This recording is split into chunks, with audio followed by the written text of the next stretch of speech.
Chapter 19. Good News at Last. One day, in October 2011, my father called me over to show me an email he received. I could scarcely believe what it said. I had been nominated for the International Peace Prize of Kids' Rights, a children's advocacy group based in Amsterdam. My name had been put forward by the Archbishop Desmond Tutu from South Africa, one of my father's greatest heroes because of his fight against apartheid. Then, another email arrived. I was invited to speak at a conference on education in Lahore. The chief minister there was starting a new network of schools.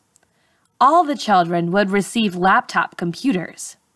He was awarding cash prizes to children all over his province who did well in their exams.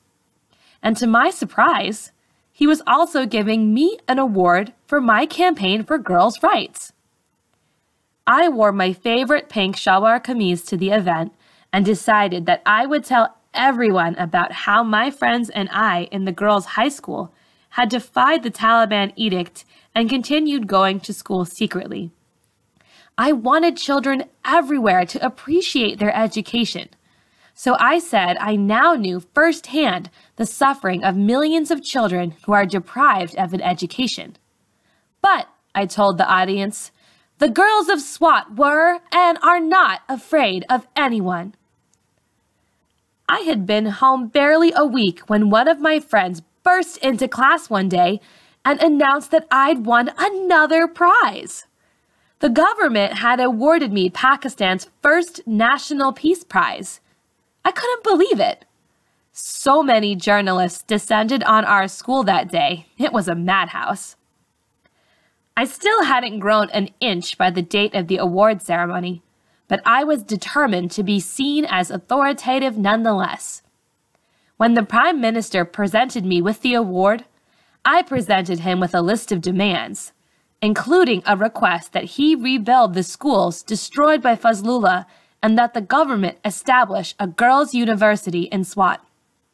That sealed my determination to become a politician, so I could take action and not just ask for help from others. When it was announced that the prize would be awarded annually and be named the Malala Prize in my honor, I noticed a frown on my father's face. In our country's tradition, we don't honor people in this way while they are alive, only after they have died. He was a bit superstitious and thought it was a bad omen. My brothers, of course, kept me humble.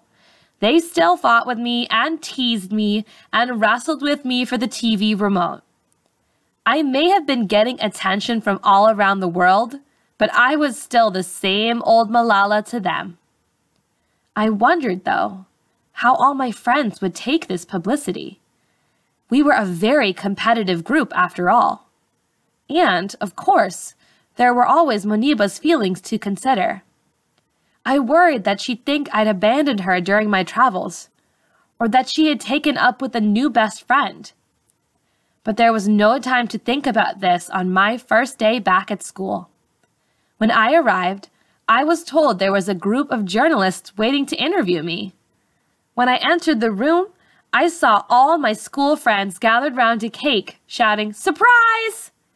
They had taken up a collection and bought a white cake with chocolate icing that read, "Success Forever." My dear friends, they were as generous as could be and only wanted to share in my success. I knew in my heart that any one of us could have achieved what I had.